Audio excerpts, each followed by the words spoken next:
Hi there.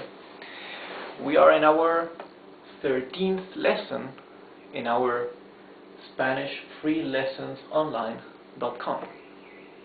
In this lesson, we will continue with what we were doing last video.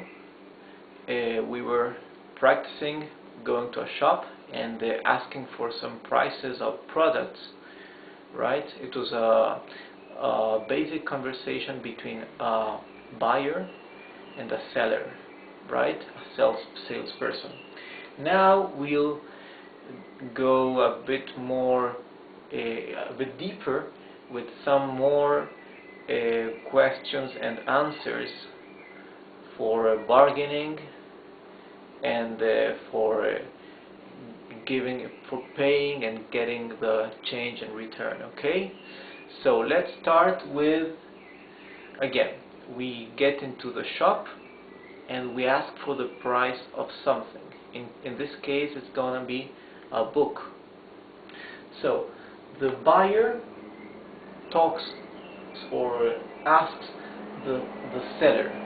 The buyer asks the salesperson, buen día, ¿cuánto cuesta este libro? Buen día, ¿cuánto cuesta este libro? Cuesta 500 pesos. 500. So, buen día is good morning, or literally good day. How much costs this book? It costs 500 pesos, right? We said before that peso is the usual currency in Latin American countries. Okay, I would be using pesetas, but pesetas have been replaced by the euros in Spain, so let's use pesos.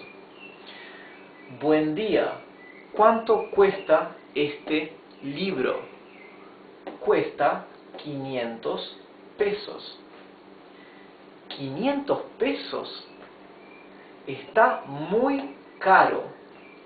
¿Hay descuento por pago al contado? Let's go again, slowly. 500 pesos. Está muy caro. ¿Hay descuento por pago al contado? First, let me correct something. This exclamation mark should go at the beginning of the sentence here.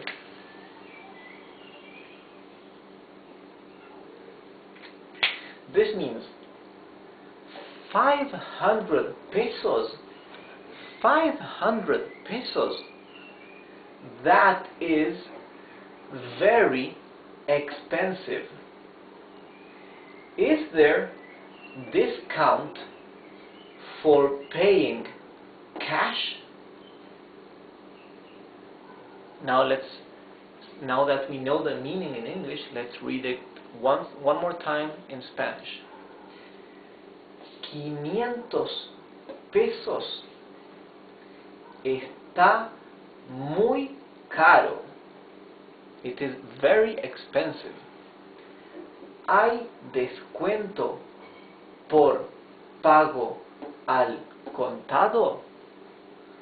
Is there discount or rebate for paying or for payment cash? Al contado means cash. No está caro, señor. Está bien barato. No le puedo bajar más el precio. So in English this means, let's translate word by word, okay? No it is expensive. Not it is expensive. Sir or Mr. It is very cheap or well cheap. No, to you can lower more the price. So let's translate it into good English. It is not expensive, sir. It is very cheap. I cannot lower the price anymore for you, sir. For you. Okay?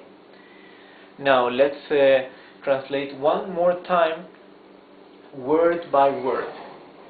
Not it is expensive, sir. It is well cheap or very cheap. Not to you can or for you can lower more the price. In Spanish, let's read this. No está caro, señor. Está bien barato. No le puedo bajar más el precio. Here we can say está bien barato, or we can say está muy barato, right? Both ways are correct in Spanish. We can say bien barato or muy barato to say very cheap. So look at this. Caro means expensive. Barato means cheap.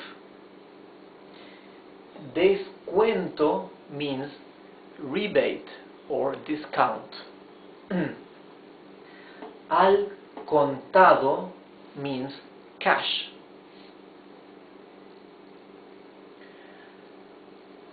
Bajar el precio means to lower the price. Bajar más el precio means to lower the price more.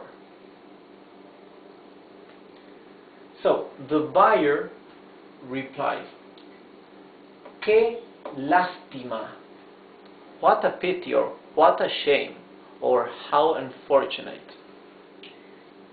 Qué lástima. Lástima literally means pity or shame. Y si compro 3 libros, ¿me haría un descuento? Let's go again. What a shame, or what a pity. And if I buy 3 books, would you give me a discount? Here the word give is not used in Spanish. We use to do or to make. So would you make me, or would you do to me a discount? That's how you would say it in Spanish. Me haría un descuento. This would be conditional conjugation of the verb hacer. Hacer is to do or to make. Let me show you the verb in infinitive. Hacer. This is the verb in infinitive, right? Verbo hacer means to make or to do, right? Here it is conjugated in the conditional tense for the second person of the singular in the formal way. So haría is conjugated for usted, right? The formal you. Let's read one more time. Qué lástima. Y si compro 3 libros, ¿me haría un descuento? Qué lástima. Y si compro 3 libros, ¿me haría un descuento? What a pity. And if I bought you 3 books, would you give me a discount, or would you do me a discount? Es posible. ¿Cuáles libros quiere llevar? It is possible. Which books do you want to take along, or do you want to carry along? Literally, word by word, let's translate like this. It is possible. Which books you want to take? Okay? Quiere, the subject you is implied in the conjugation, right? Quiere is you formal, right?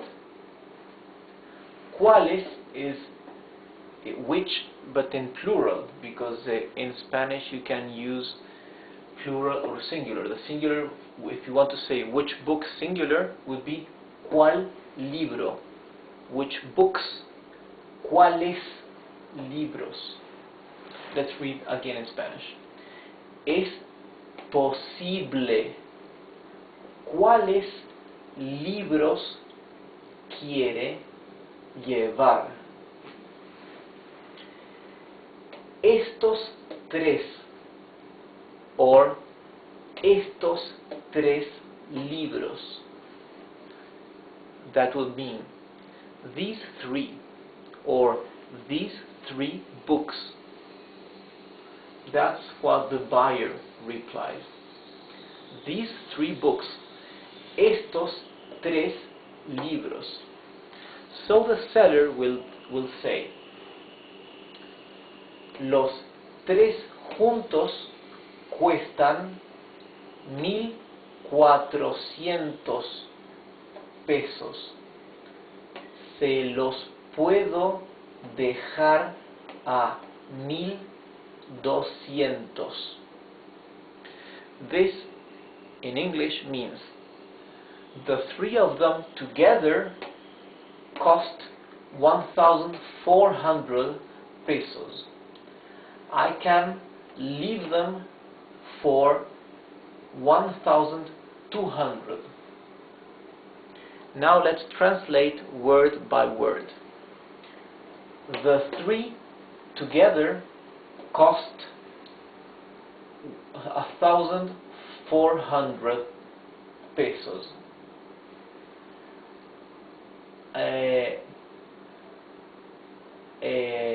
To you, I can leave them. To you, can leave at 1,200. Okay? So the 3 of them together cost 1,400 pesos. I can leave them to you for 1,200. Los 3 juntos cuestan 1,400 pesos. Se los puedo dejar a 1,200. So the buyer will reply, está bien, aquí tiene 1,500. Let me add the tilde in aquí. This means está bien is that's fine, or it's fine, it's okay. Here you are 1,500. That's fine. Here you have or you are 1,500. Está bien. It is okay or fine. Está bien. Aquí tiene 1,500. Aquí is here. Tiene is you have. From the verb tener. Tener. Tiene is present tense conjugation for the second person of the singular in the formal form. Usted tiene, right? You formal. Tiene.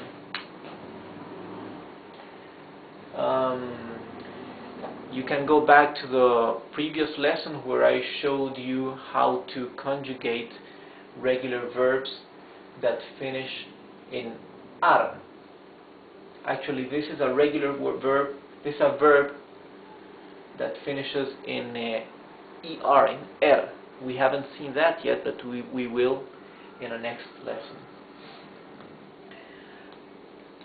So, the salesman replied, y aquí tiene su vuelto y sus libros. Que tenga un buen día.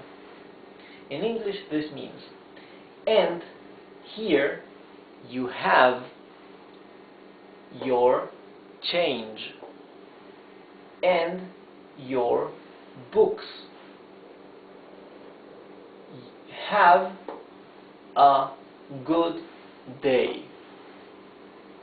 So, and here you have your change and your books. You have a good day. Y aquí tiene su vuelto y sus libros. Que tenga un buen día. The buyer replies, gracias, igualmente. Gracias, igualmente. That is, thank you, same to you, the same to you. Gracias, igualmente, the same to you. So, the beauty of Spanish, I say it again, is that you can read it as you write it and you write it as you read it. So if you know how to pronounce every letter or every combination of letters, you have no doubt whatsoever how to read or how to pronounce a word. And that makes it really very easy. Right, because there is no irregularities in the sounds and the phonetics, and I especially find that very, very convenient. So this is the end of our lesson, and I see you next time. Goodbye.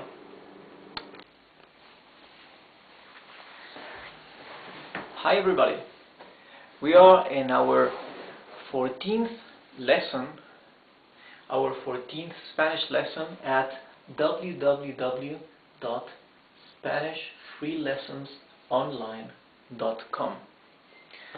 In this lesson, we'll learn the words in Spanish for this, these, that, those, this one, that one, and all that. Okay?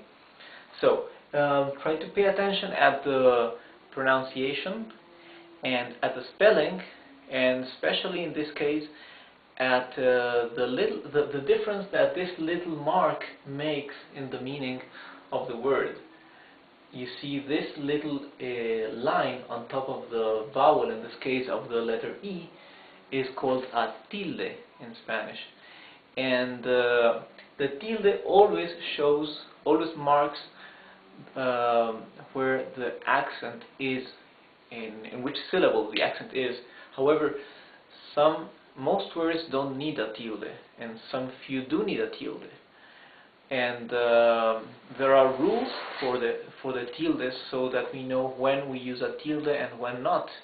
The rules are we'll see in the future, but now this is a first approach to tildes, and you can see clearly what the function of the tilde in these words, right?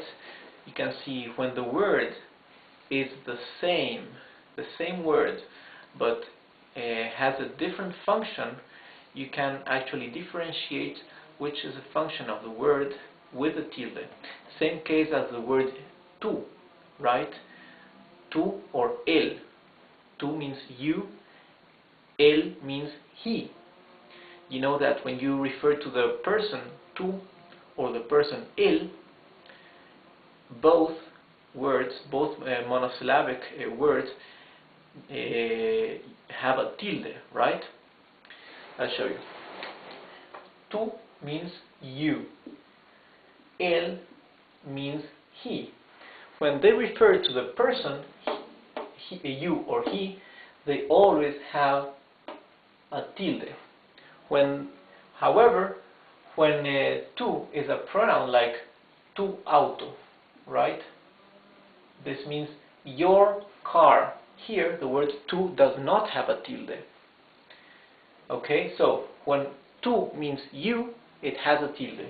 When tú means your, it does not have a tilde. Okay, and with él or he, when él means he, it has a tilde.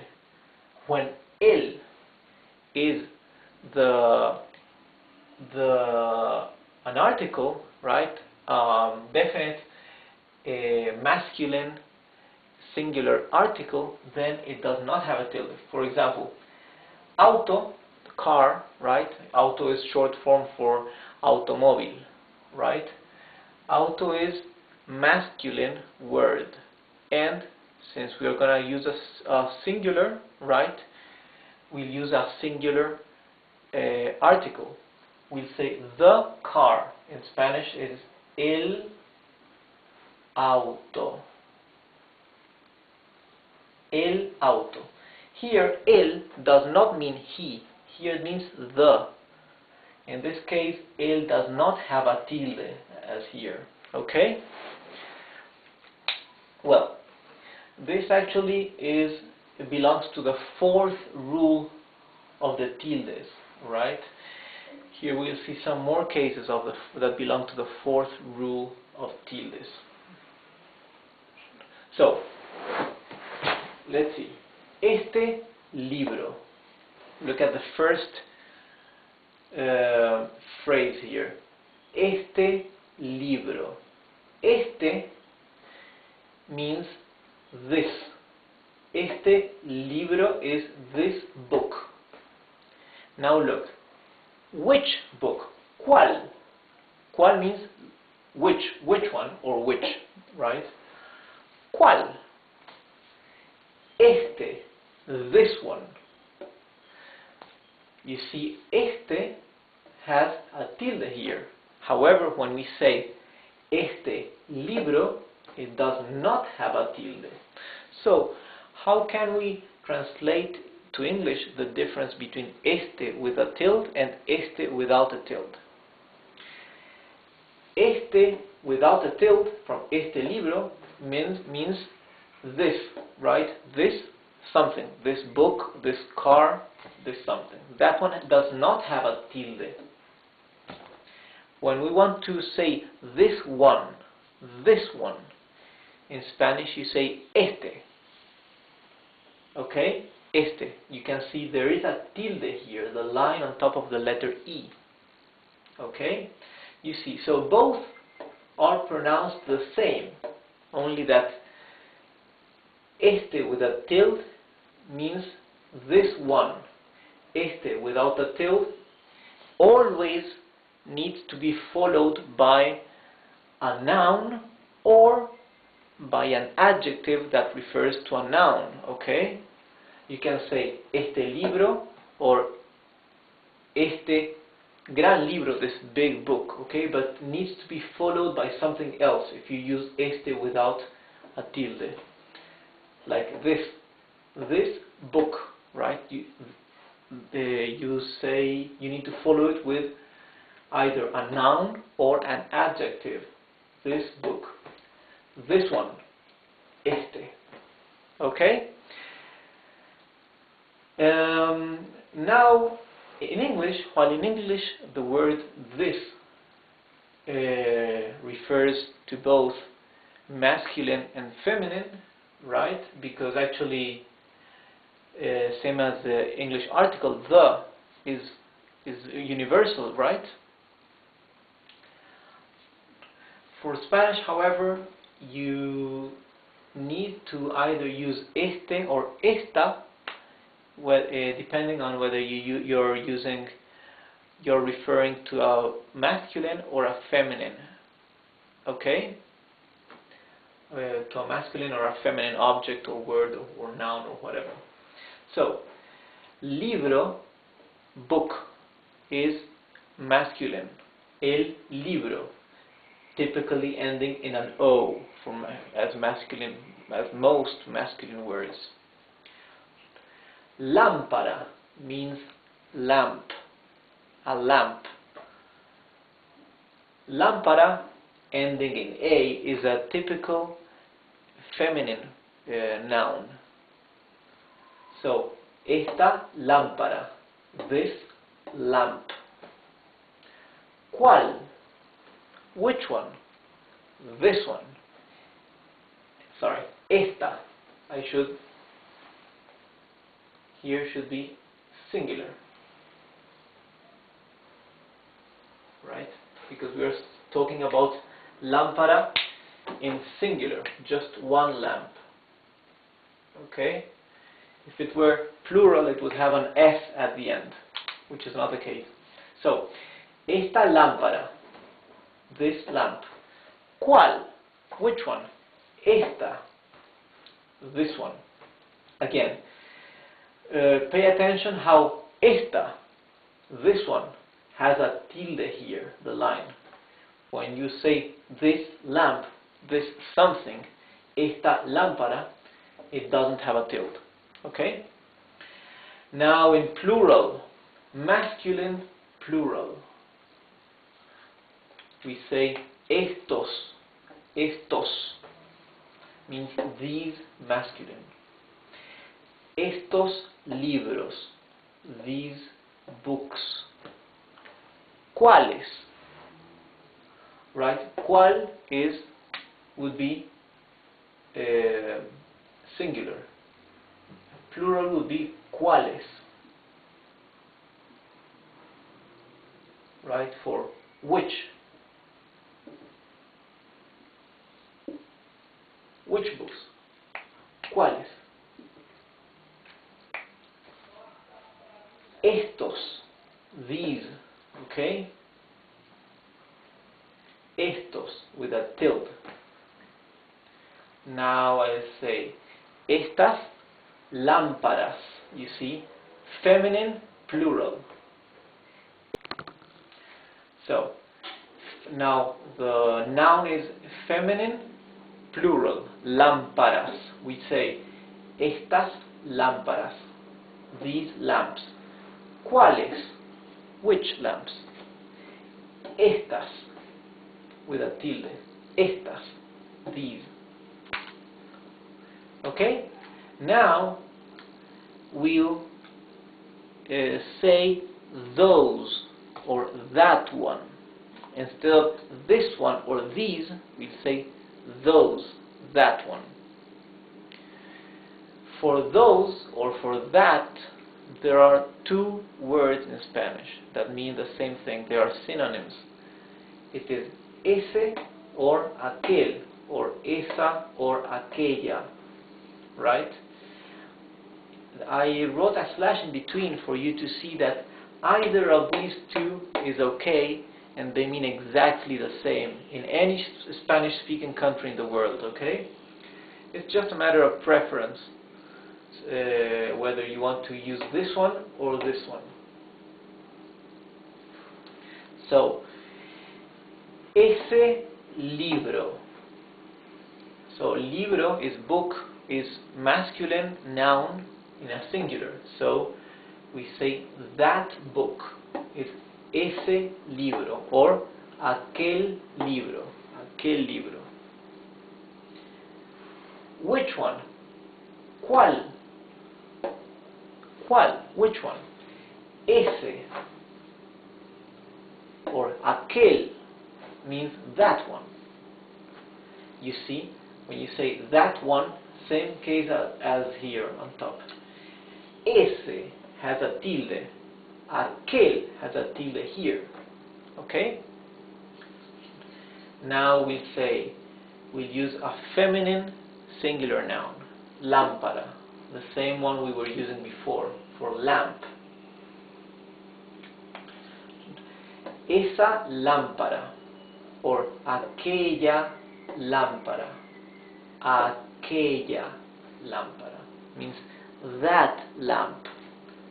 ¿Cuál? Or ¿cuál lámpara? Which lamp? Esa or aquella, that one. Here has the tilde, okay? That one. Now we'll use masculine noun in the plural. Libros with an S for plural. Libros is books. Esos libros or aquellos libros means those books. Now I ask, which books? ¿Cuáles? Plural. ¿Cuáles or cuáles libros? Esos with a tilde or aquellos. Aquellos. Now our noun is a feminine noun in the plural. I will say esas lámparas, or I will say aquellas lámparas, those lamps. You see? No tilde here, no tilde here. Those lamps, aquellas lámparas. ¿Cuáles lámparas? Which lamps? ¿Cuáles? Esas. Aquellas. Sorry. Still here. Aquellas. Yes, or esas. Those. I'm specifying it's those. So here, aquellas has a tilde, or esas has a tilde, right? And following the same route of esta, estes, estos, aquellas, esas, we have three more words that refer to a noun or to an object, but they don't go accompanied by the object. They just go alone, and they don't have a tilde.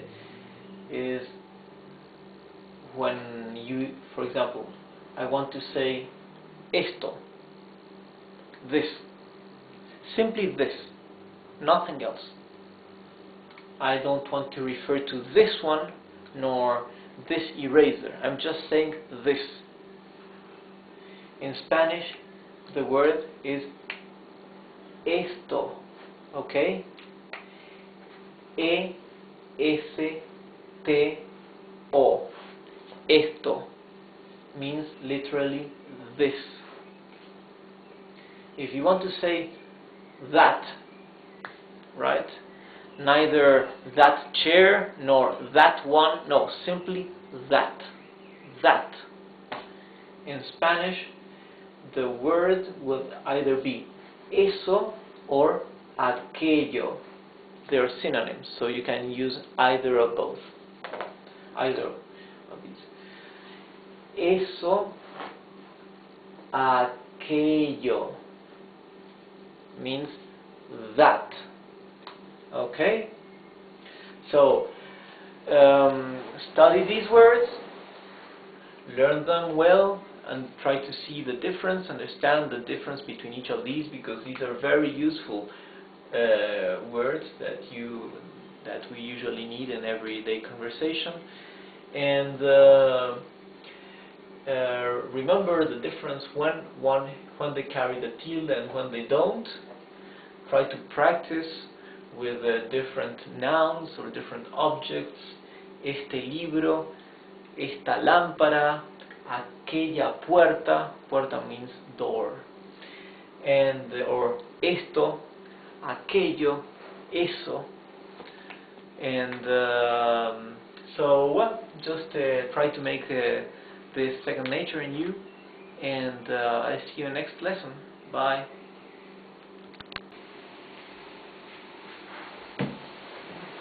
Hi there. So welcome back to our next lesson in Spanish Free Lessons Online.com. In this video, we will learn how to say the 12th month of the year in Spanish. We will also learn the names for the 4 seasons in Spanish, together with their particular characteristics, and some few sentences, right, where we can also apply and use the new words we have learned. Okay? So let's begin. Los meses del año. Los meses del año. This means the month of the year. Meses is the plural for mes, or month. We have 1 month, mes. Okay? And in Spanish, to make a plural of a word, you add an S. However, since this word already has an S in the infinitive, then you add ES. Right? Let's spell this word in Spanish. M-E-S-E-S. Meses. Month. And año means year. Los meses del año. Look at this. D-E-L. Del. This means of the. This is formed by the word de, el. De literally means of. El means the. And it's a masculine singular for the. Okay? When you want to say of the in a masculine singular word like año, instead of saying de el in Spanish, you reduce the word and you leave del. Okay? You say del. This is how you have to say of the in Spanish, del. That's only for masculine. Okay, this is month 1, month 2, month 3, all up to month 12, December. You'll notice that the names are very similar as in English and as in many other languages as well. So let's begin. Enero. Check out that in Spanish you read as you write and you write as you read. So if you know how to pronounce each one of the letters in Spanish, you should be able to you should be able to pronounce the whole word, right? Your only difficulty may be to repeat or reproduce the Spanish sounds, like the R, like the open vowels, okay? But for that you need to practice and repeat with me. So, enero, febrero, marzo, abril, mayo, junio, julio, agosto, septiembre, octubre, noviembre, diciembre. So let's repeat that. Number one is January. It's enero, febrero, marzo, abril, mayo, junio, julio, agosto, septiembre, octubre, noviembre, diciembre. Those are the 12 months of the year. Now let's see the 4 seasons. Las 4 estaciones. Okay? Las 4 estaciones. These are the 4 seasons. Now look at this. Estaciones is the plural for estación or season. You see, the singular would be estación. Usually, for the rule in Spanish is to add an S to form the plural.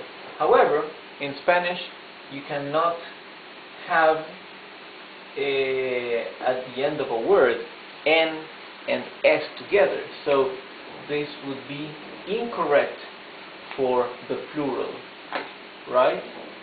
That's why you add an E to form the plural, like here, estaciones. So this same rule you can apply to any other word that ends in N. Las 4 estaciones. Let's start with winter, okay? As in the northern hemisphere.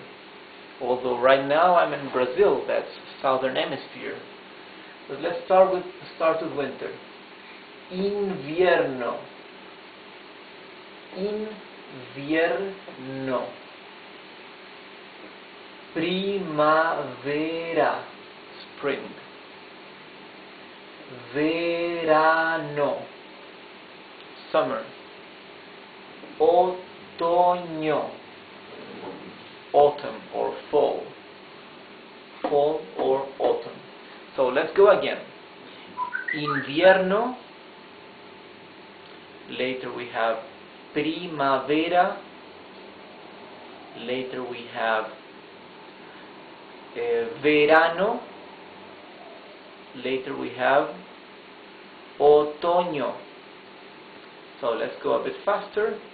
We have invierno, primavera, verano, otoño. Okay? Let's try some few simple sentences with these words. We want to say, now we are in December. Ahora estamos en diciembre. Ahora is now. Estamos means we are, right? It's the conjugation for we of the verb to be, estar. Estar. So, since the conjugation estamos, the ending mos already implies that it belongs to the person we or nosotros, that's why we don't need a subject here, because the subject is already implied in the verb. That's as in Spanish, most Spanish sentences are like that. En is in diciembre. Ahora estamos en diciembre. Now let's say we are in spring. Ahora estamos en primavera. Now let's say today is Tuesday. So now let's say that today is Tuesday, 3rd of December. Hoy es martes 3 de diciembre. Hoy means today. Es is the verb to be, or verb ser. We saw that in a previous lesson. Here, the conjugation of verb ser is for the third person of the singular, for he, or she, or it. Right? That's why, again, the subject is implied here. So, es already implies that the subject is it. Okay? Martes is Tuesday, 3 is 3 of December. Hoy es martes 3 de diciembre. Now let's say that today is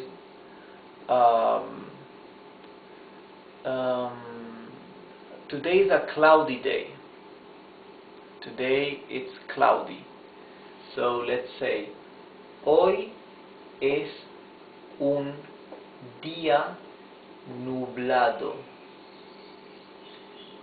Un día means a day. Día means day. Nublado means cloudy. It comes from nube. Nube means cloud. Nublado means cloudy. So we say, hoy es un día nublado. Or faster, hoy es un día nublado. Llueve. This means it rains. Or you can say it is raining. Está lloviendo. This sentence and this sentence are exactly the same. You can either say llueve or you can say está lloviendo to say that it is raining. Llueve. Está lloviendo. Right?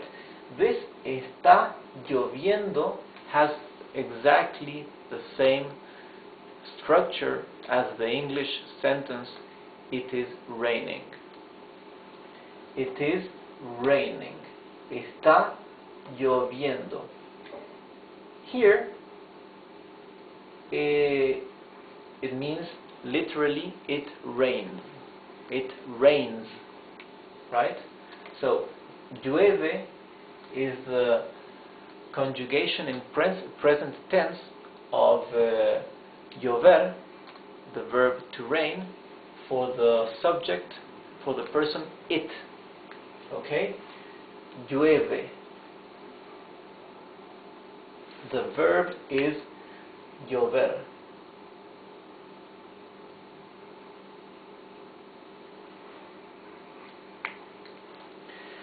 Now let's say that it is sunny today. Hoy es un día soleado. Now at normal speed you say hoy es un día soleado. Hoy, today, is a day sunny. That's the word-by-word translation. Sun in Spanish is sol. Sol. And soleado means sunny. Okay?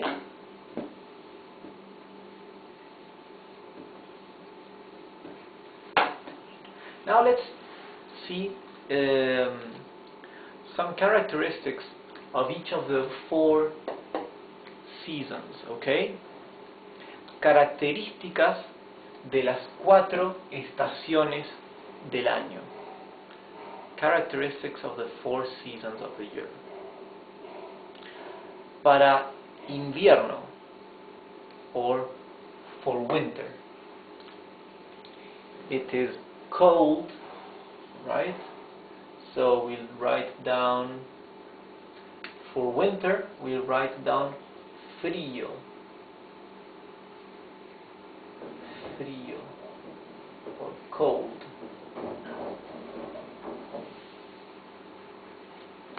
We can say rainy, depends on which region, right? Because in some regions in winter it's very dry, okay? But in some others winter can be very rainy. So let's say lluvioso, lluvioso, or rainy. Lluvioso, L-L-U-V-I-O-S-O, or L-U-V-I-O-S-O. We can say also nublado, like here. Nublado is cloudy.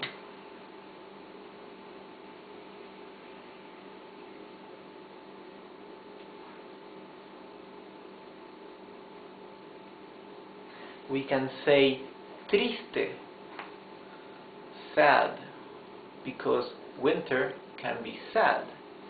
So, invierno es triste.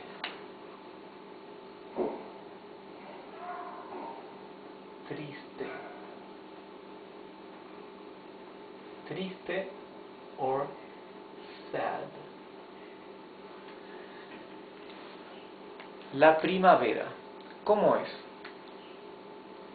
Spring. How is it? How is spring? Spring is, you can say spring is, let's use another thing. Let's use green for spring. Spring is alegre.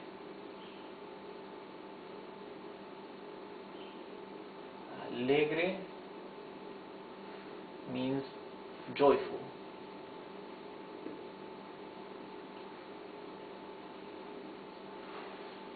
Alegre can also be happy, but I will use joyful because for happy the word would be more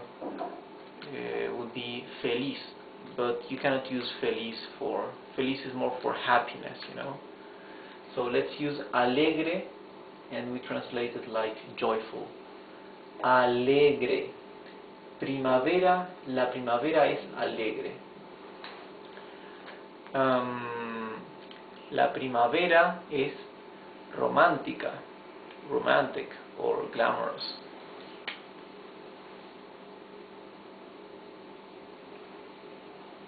Romántica. Okay?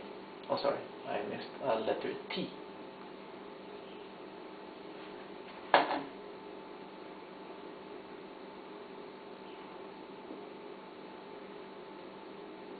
romántica. Verano. ¿Cómo es el verano? How is the summer? El verano es caluroso or hot.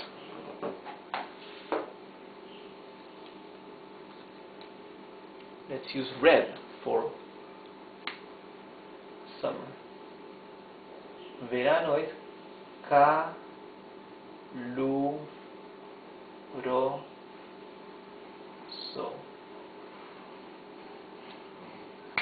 To say that the weather is hot, you say caluroso. However, the word caluroso only applies to the weather. Okay, you cannot use the adjective caluroso for any other thing. Like, for example, you can say that the tea is hot. However, you cannot say that your tea is caluroso. Okay, only applies for the weather. Caluroso. You can say that summer is. What else can we say about summer? Summer is sunny, of course. Soleado.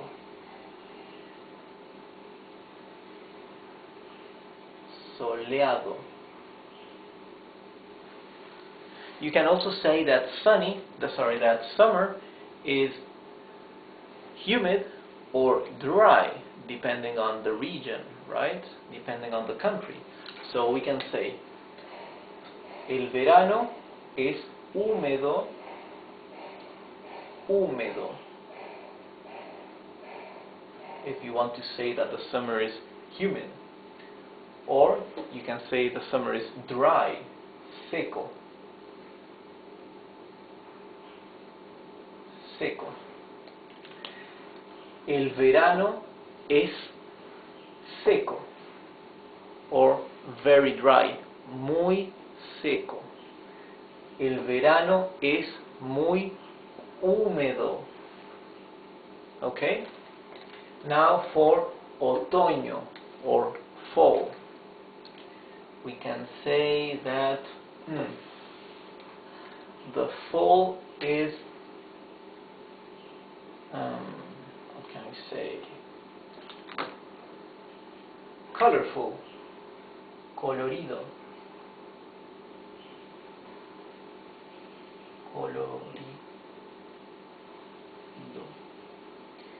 You can see that I'm using the adjective in its masculine form, colorido, because otoño is a masculine word.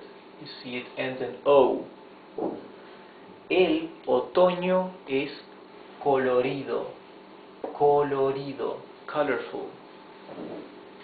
We can say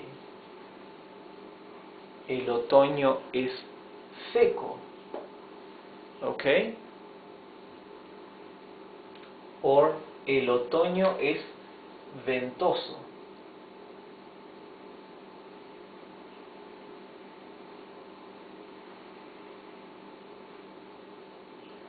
Ventoso means windy.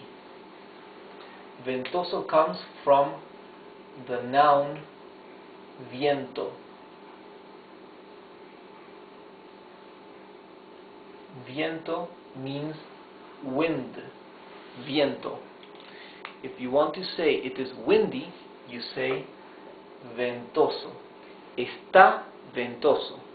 It is windy. Está means it is. Está ventoso is it is windy. If you want to say el otoño es ventoso, you're saying the autumn is windy. Okay? So, this is enough for today's lesson, and we'll see how to use articles in our next lesson, right? Determined and indeterminate articles for masculine, feminine, and for plurals. Okay? So that's what we'll see next time. So I hope to see you soon. Bye.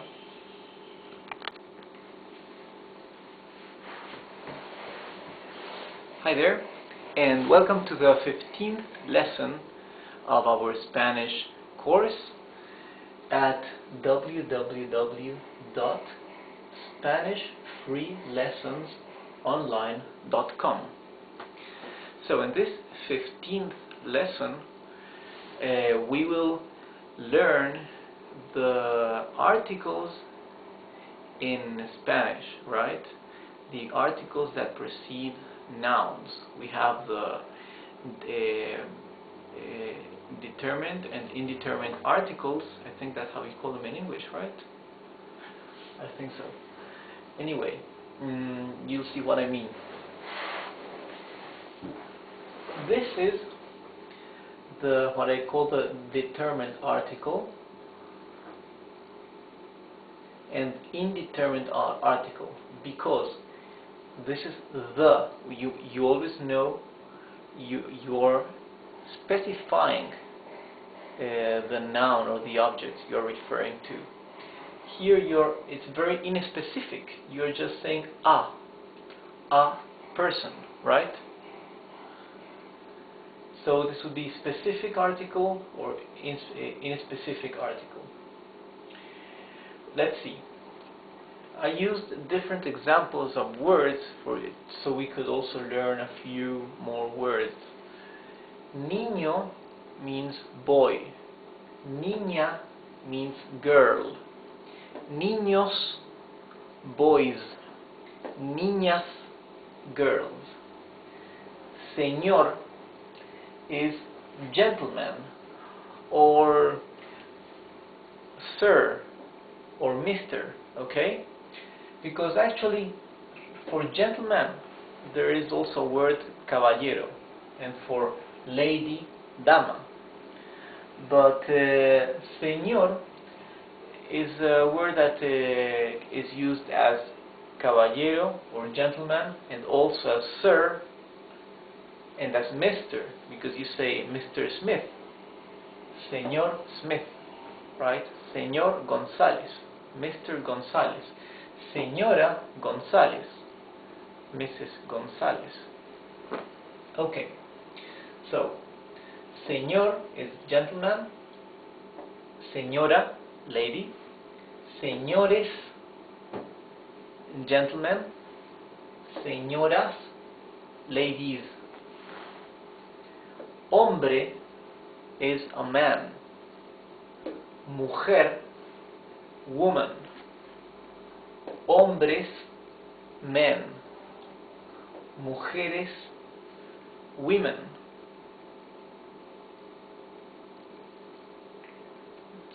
You can see that for the plural of mujer, we added not only an S but an E and an F, because words that finish with a consonant, you have to add a vowel before the S that converts the word into a plural, okay?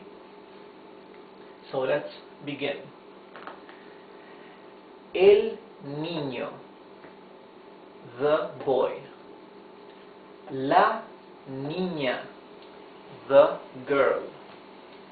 Los niños, the boys.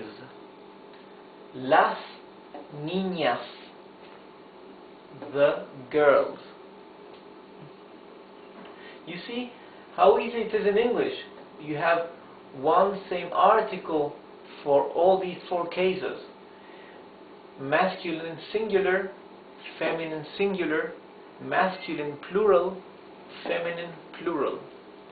However, in Spanish you need to specify the person in each of these articles. You say, el niño is masculine for the in a singular. Feminine singular, la. Los is masculine plural, las feminine plural. Now for the inspecific or indeterminate article, we have un señor, a gentleman, right? We are not specifying the gentleman, we are saying a gentleman. Un señor. Una señora. Unos señores means some gentlemen, okay? Unas señoras, or some ladies. So, un señor is a gentleman. Una señora, a lady. Una is feminine. Unos señores, some gentlemen, means plural, right, for masculine. Unas señoras, or some ladies, you see the article una implies feminine and plural. Now, these are the basic articles, but let's see a special form for saying some or any. And the rule is the same. Algún hombre, some man or any man. For example, if you want to say, is there any person who wants to come here? You would say, ¿hay alguna persona que quiera venir? Use alguna. Okay? So, algún corresponds to some or to any. Algún hombre, alguna mujer, algunos hombres, algunas mujeres. Okay? And although these are not articles, these adjectives, we can also follow the same rule as here to apply them to a sentence, right? Muchos means many. Many. Pocos means few. Casi todos plus article, this means almost, almost all. When you use this, you need an article. Let me show you how this would work. If you want to say many boys, you would say muchos niños, right? Muchos with O, masculine plural. Muchos niños, many boys. Muchas niñas, many girls. You use muchas with A because it's feminine. So muchos niños, muchas niñas, or muchos señores, muchas mujeres, muchas señoras. Pocos works the same. Pocos means few. Let's say few men or few women. Few men or few women. We would say pocos hombres or pocas mujeres, right? Pocos or pocas, depending if we are using masculine or feminine. And if we want to say all the men or all the women, you need to say all the plus article, okay? You need an article here. Let's say all the men. Todos los hombres, or los niños o niñas, boys or girls. Todos los niños, or todas las niñas. That's all the boys, all the girls. todos los niños, todas las niñas.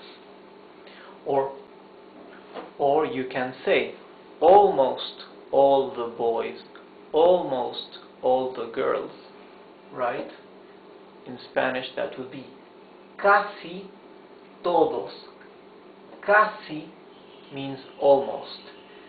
C-A-S-I. You would say casi todos los niños for almost all the boys. Casi todas las niñas, almost all the girls. Okay? So try to study and review how the articles work and are used in Spanish, and try to use some other examples, and try to remember how to make sentences using these two kinds of articles mainly, right? Specific and inspecific, and or determined or indeterminate. Depends how you, I don't know which is the word in English for that. And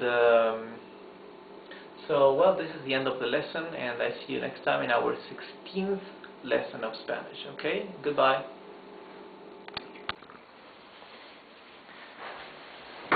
Hi guys, welcome back to our lesson of Spanish. This time we will learn how to conjugate some more regular verbs. We are at www.SpanishFreeLessonsOnline.com, and in this lesson I want to teach you the rule how to conjugate the regular verbs of the group of verbs that finish in ER or finish in R. E-R. ER is A-R. So, as we mentioned in a previous class, there are three groups of verbs, of regular verbs. Those that end in R, those that end in R, and those that end in IR. Okay? We mentioned them very superficially before, and we also saw how to conjugate in the present tense the regular verbs that finish in ar or ar. Now we will see the ones that finish in er. So here we have some few examples. Let me get a pen. Here we have a pen. So we have three examples here, right? Typical, simple examples. Leer, comer, beber. Leer means read. Comer means to eat. And beber means to drink. You can see that all these three verbs, and the list continues, end with er, right? These verbs belong to the group of verbs ending in er.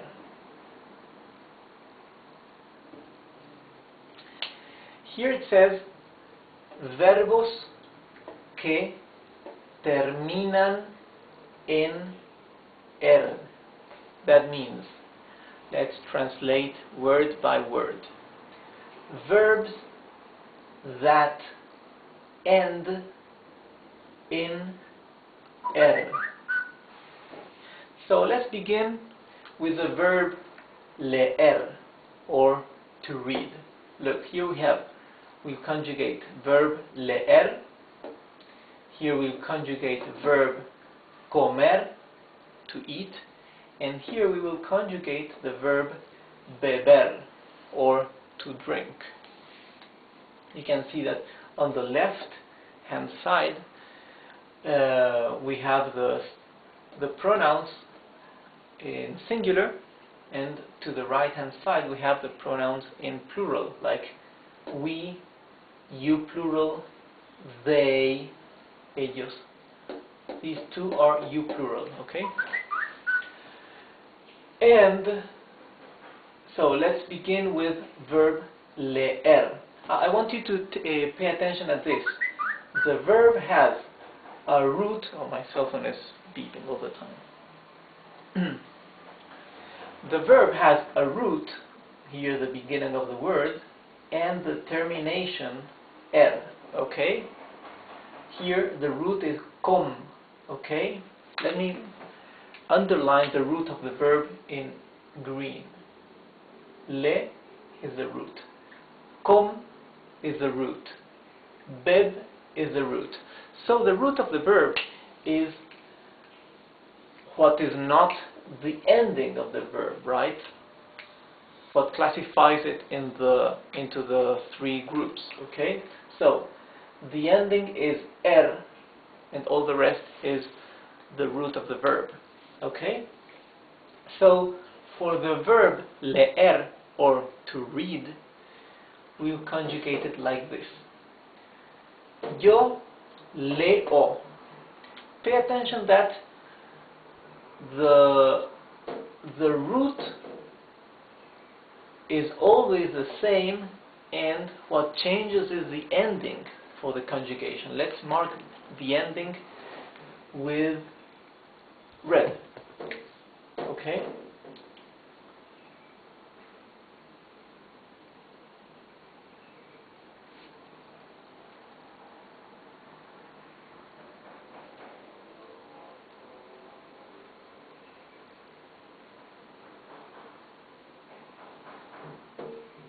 Okay? Now, let's start with I. I read. Yo leo. Tú lees. Él lee. Or ella lee. Él, he, ella, she. Now look, you can see there, these are double E's. Double E's, you pronounce them. It's not a long E. It's, you make like a stop. Lee, okay? Él lee. Yes?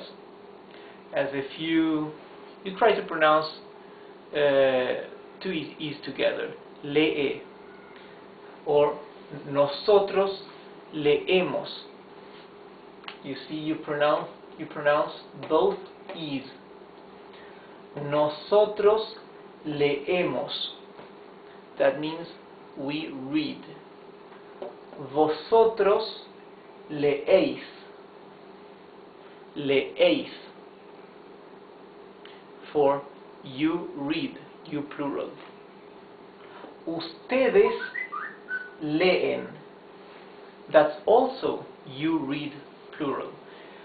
As we said before, vosotros is what is used in Spain.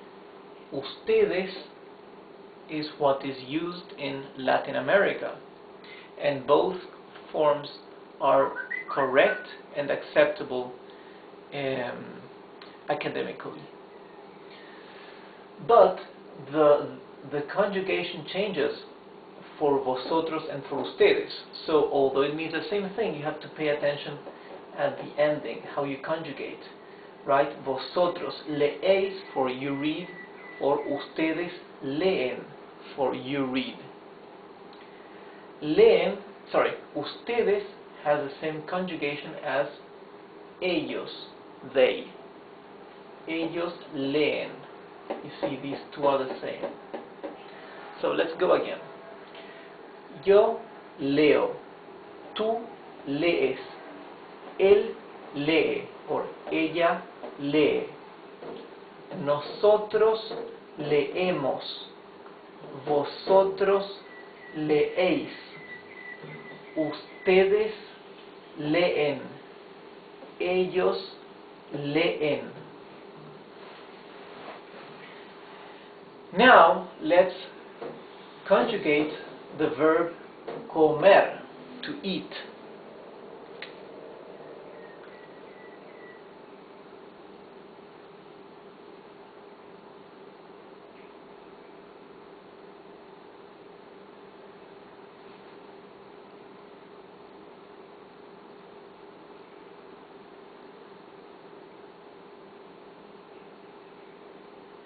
you see that the rule is the same. You keep the root of the verb and you add the same ending, right? That you need to add for all the regular verbs ending in er. So, yo como, tú comes, él come, or ella come, nosotros comemos, vosotros coméis, ustedes comen, ellos comen. Okay? And vosotros and ustedes means the same thing. They plural. Sorry. You plural. Okay? Ellos means they. So let me read it again, but this time in a normal speed. Yo como, tú comes, él come, or ella come, nosotros comemos, vosotros coméis. So, nosotros comemos, vosotros coméis, ustedes comen, ellos comen. Now, let's do our last example, another verb ending in er, the verb beber, or to drink. Beber means to drink.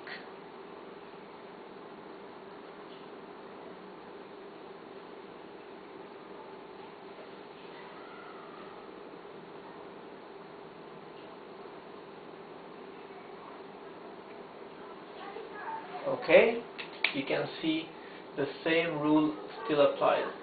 You have the root of the verb remains untouched, right? The root is beb.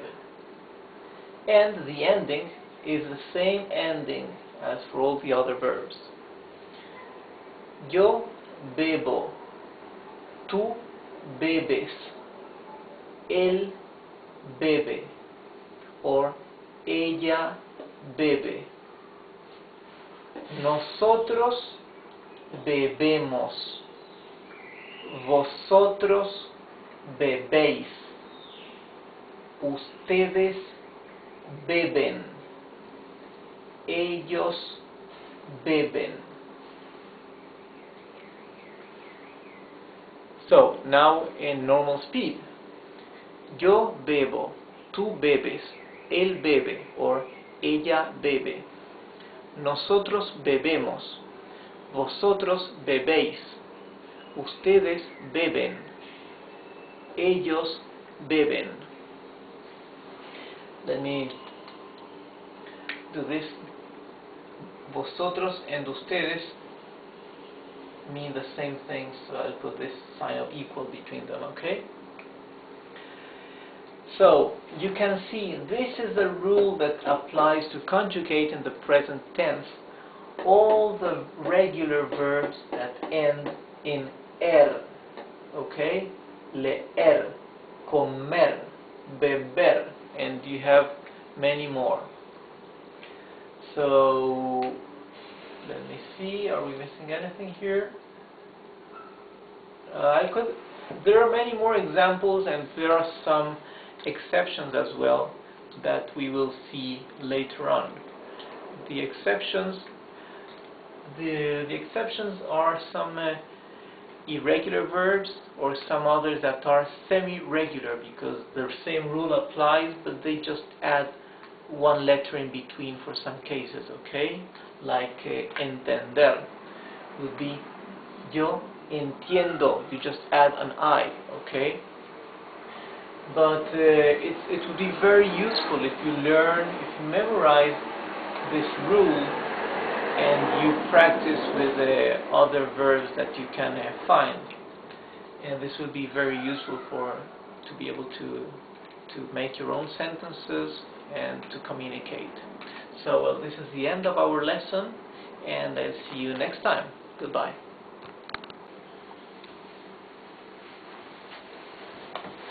Hi. Welcome back to www.SpanishFreeLessonsOnline.com. Last lesson we learned how to conjugate regular verbs in Spanish of the group that finishes with er, with er. Now I will show you one case, one example of a verb that finishes with er but is irregular or slightly irregular, but that's still irregular, okay? The verb we'll see now is the verb querer. Querer means to want. Let's write it down here. To want.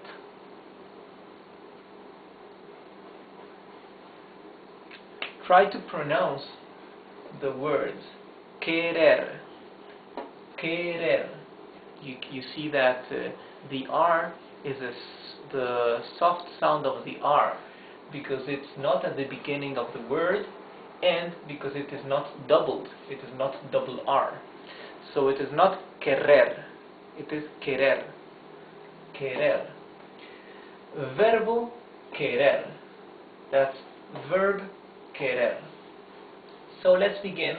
We have I, yo, you, singular, tú, he, él, she, ella, nosotros is we, vosotros, you, plural, ustedes is also you, plural, ellos is they, vosotros is what they use in Spain, ustedes is what they use in Latin America. So let's start conjugating. Yo quiero, tú quieres, él quiere or ella quiere, nosotros queremos, vosotros queréis. That's you plural, want. Ustedes quieren. Same thing, you plural. Ellos quieren. As usual, as always, better said, ustedes and ellos, although they mean different persons, they conjugate the same. Quieren, you see? Let's read it again. Yo quiero, tú quieres, él quiere, or ella quiere, nosotros queremos, vosotros queréis, ustedes quieren, ellos quieren.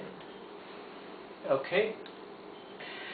See, notice that the root, look, this would be the ending, the termination, okay? The ending would be er.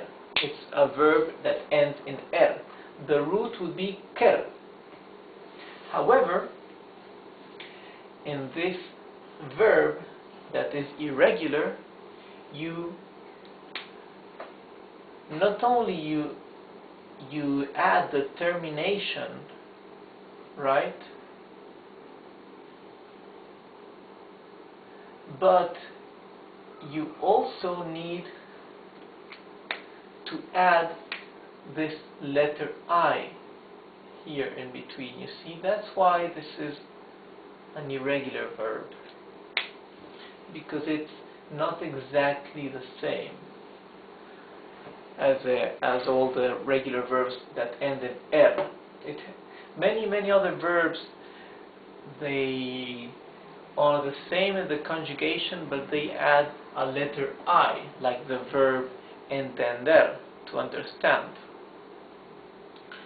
So let's try to see some examples of how we use the verb querer, the verb to want. Here, imagine we are going into a coffee shop and we tell the waiter or the salesman. First we say hola, or buen día, good morning. Quiero un café. ¿Cuánto cuesta? Actually, we should add the word por favor. That means please. Let's add por favor. Let's write here, por favor. Por favor. This we spell it. P-O-R-F-A-V-O-R.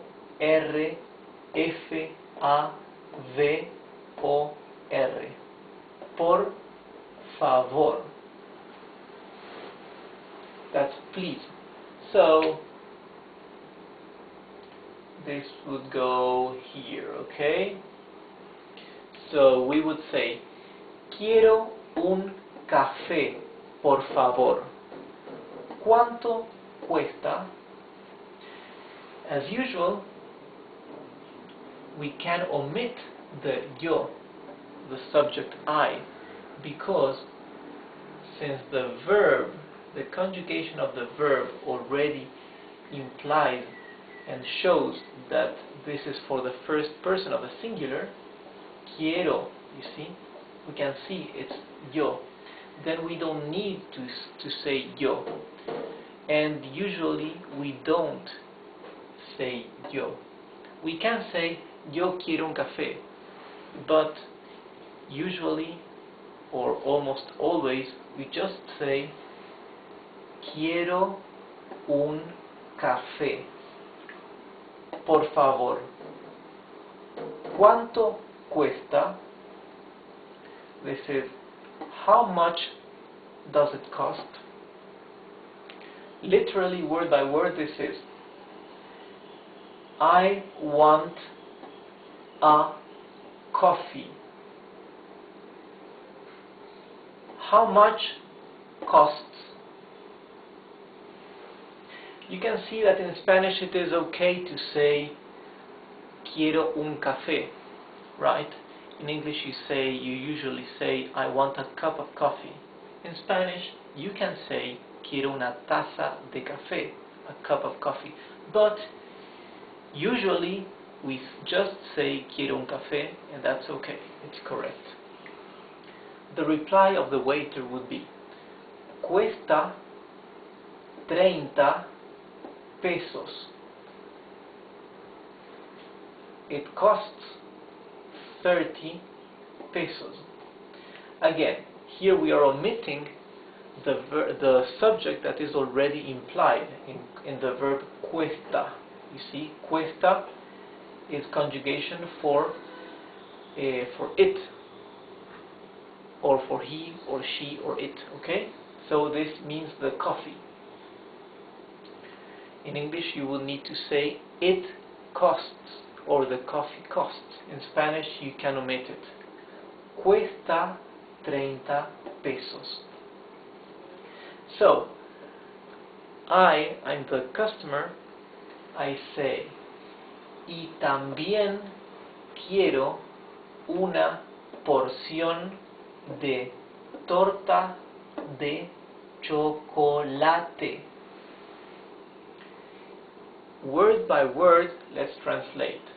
And also, I want a portion of cake of chocolate. Let's read it again.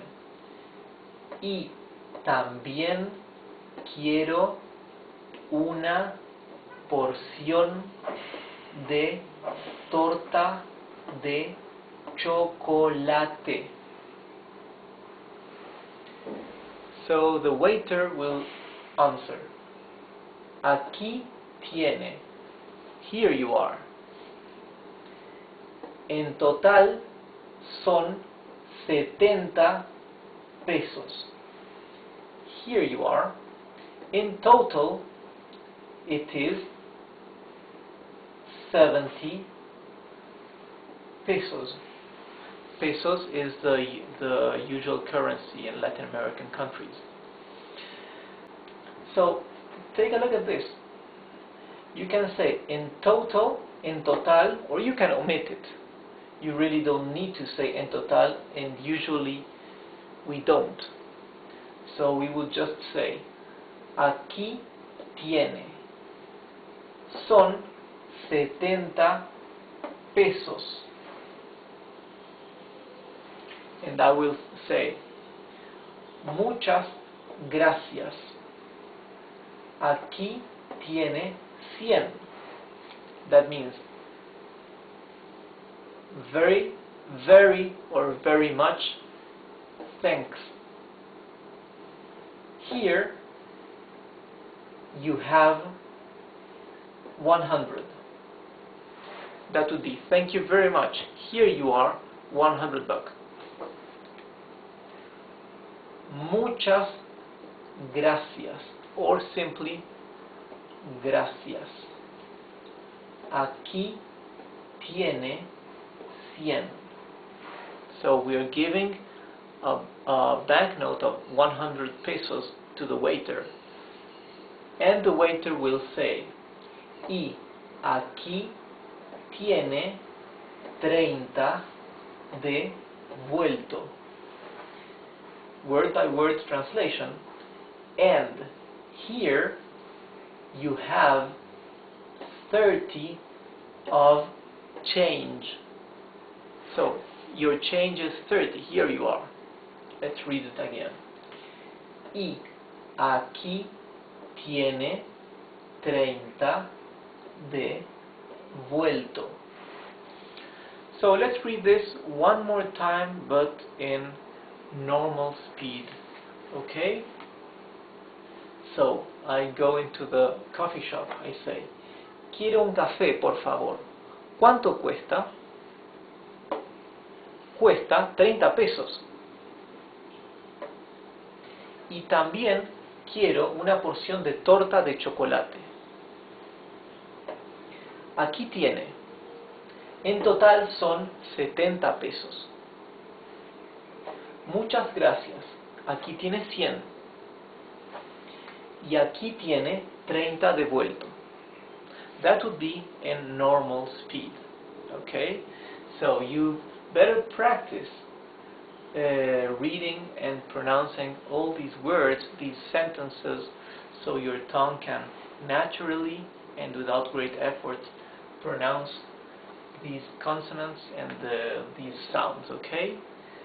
So this is the end of today's lesson. I hope it was useful, and remember, if you want to receive an email every time I post a new lesson on the website, you can subscribe by adding your email to the field that is to the right of the page where it says subscribe. So goodbye.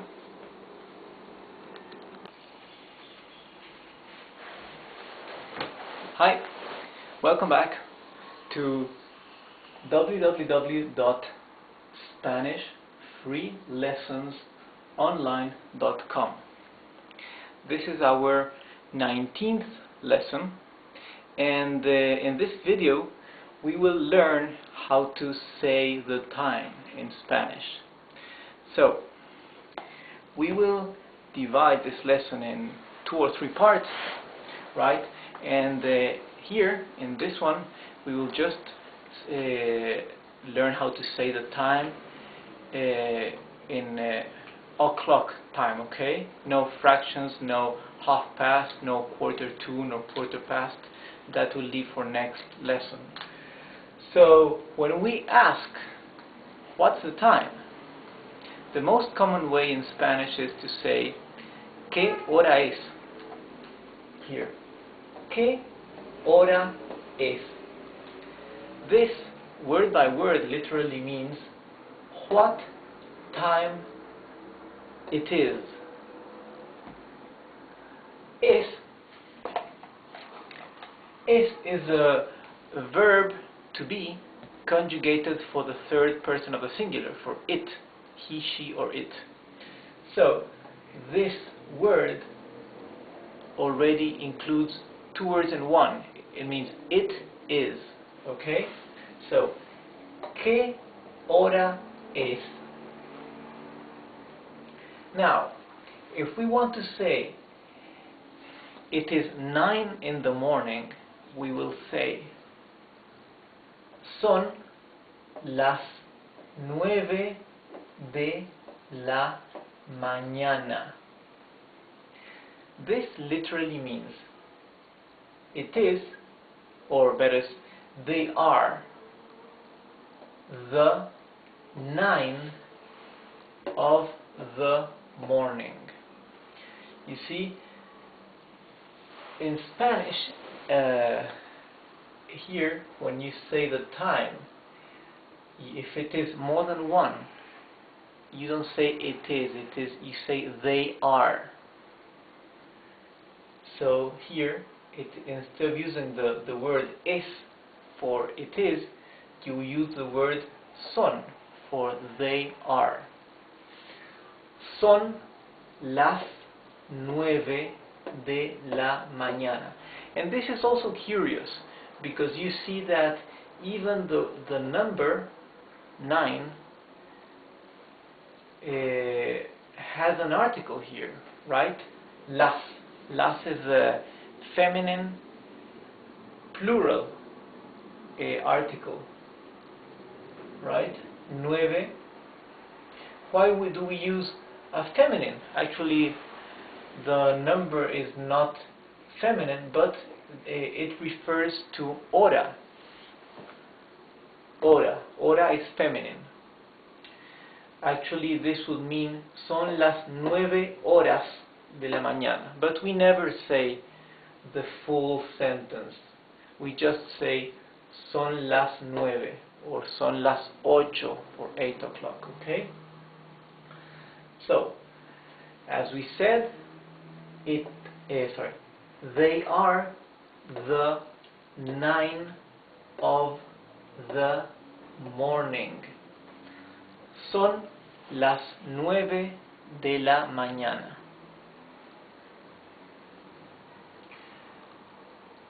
Son las 12 del mediodía. 12 is 12. It is 12 at noon. This would be, they are the plural 12 of the noon, right? Mediodía, you can see, is one word formed by two words, right? This part means half, and this part means day. Half day. This is the word, the Spanish word for noon, mediodía. The half of the day, the middle of the day. Medio is a half or middle. Okay? So, ¿qué hora es? Son las 12 del mediodía. Now, if I want to say it is 1 o'clock, ¿qué hora es? Es la 1 de la tarde. You see? Now we are not using son. We are not using they are. We are using es. We are using the singular of to be. Because it is 1 o'clock. 1. So we don't say they are. We say it is, because it's singular. It's just 1 o'clock.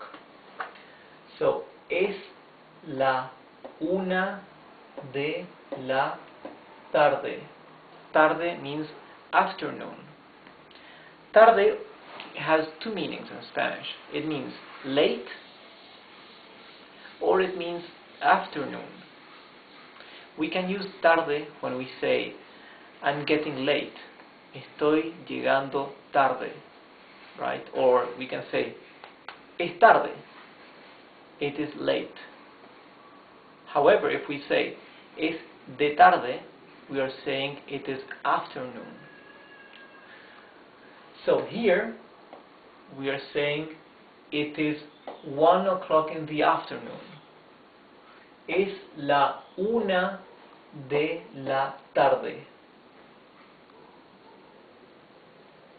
Here we say it is 5 in the afternoon. Son las 5 de la tarde.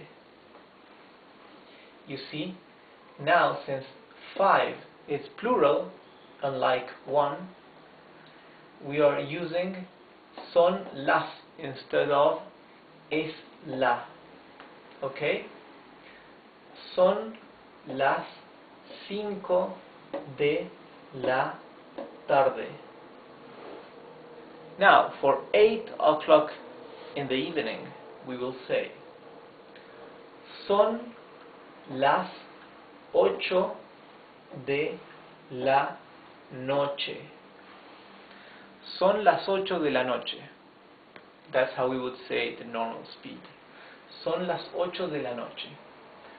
Son las 8 de la noche. Here, we simply say, to say it's midnight, we can simply say es medianoche. Again, as in mediodía, to say it's the middle of the day, for midnight is the same as in English, right? Means media, middle, noche, for night. Middle night or half night, okay? Es medianoche. It is midnight.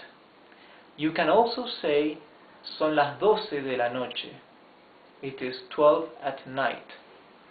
Son las 12 de la noche. 12 at night. Or simply, same as in English, you can just say son las 12 and that's all. You don't need to say it's 5 in the afternoon. You can say simply it is 5 in Spanish too. You can say son las 9 or son las 12. ¿Qué hora es? What's the time? ¿Qué hora es? Son las 5. Es la 1. ¿Qué hora es? Son las 4. Okay?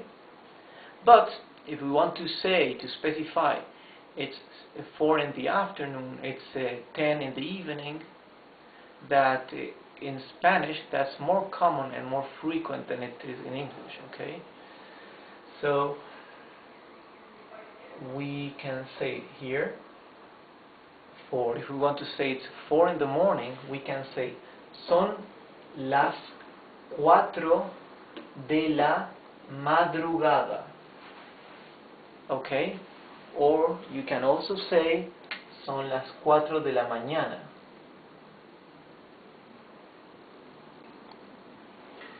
So here, our last sentence, we can say son las 4 de la madrugada. Or we can also say son las 4 de la mañana. Both sentences mean the same thing. It is 4 o'clock in the morning. Okay, let's translate this word by word. They are the 4 of the morning, or here madrugada means the middle of the night or the wee hours. Okay, I don't know if there is a literal word for madrugada in English, but it means that it's the what you call the wee hours in English, right? So usually it's from midnight until the sunrise. Okay, that's in Spanish what we call la madrugada.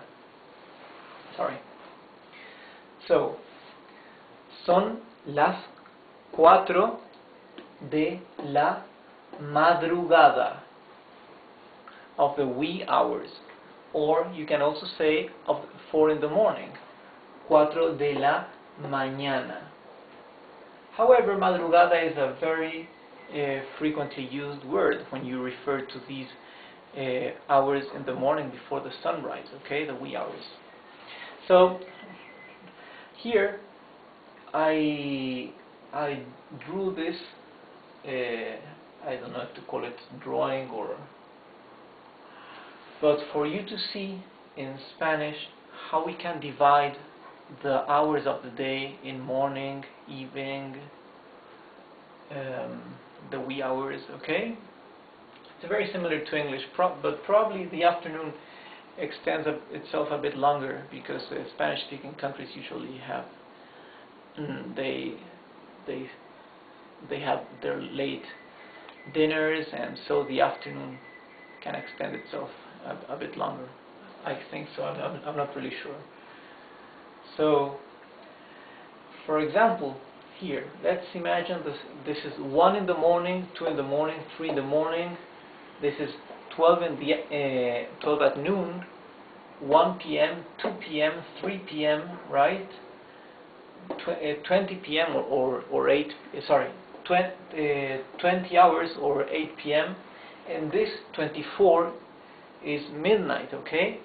So, in Spanish, we would say from 1 in the morning to 4 in the morning, we call it madrugada, okay? Madrugada.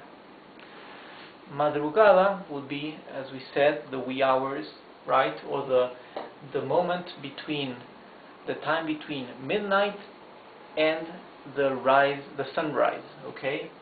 Madrugada. At the same time, all this from 1 in the morning until 11, or better said, until 12, right? Until noon. All this until 12 is the morning, right? Mañana, here it is. Mañana. Look at the spelling.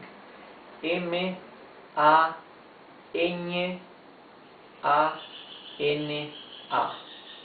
Ñ is this N with a wave on top, yes? Then 12 at noon is mediodía, midday or noon. Mediodía. The spelling is M-E-D-I-O-D-I-A.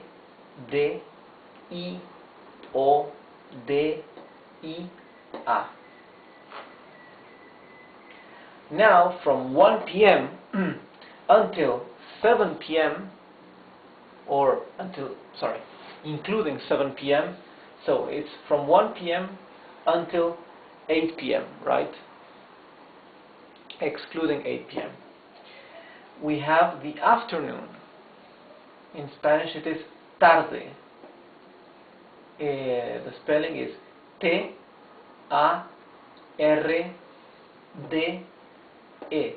tarde. And from 20 hours or 8 p.m. until midnight, we call it noche. Noche. N-O-C-E, right? Che is the letter formed by CH. That in Spanish, it's a letter of by itself. Or you can just split it in CH. You can say N-O-C-H-E, noche. The word noche stands for evening and for night. Okay? We use noche for both evening and night. We can say buenas noches for good evening, or we say buenas noches also for good night.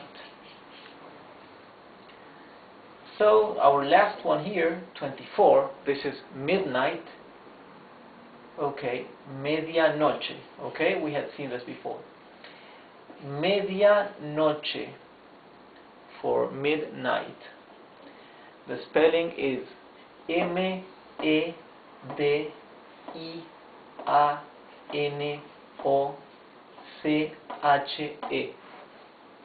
Medianoche.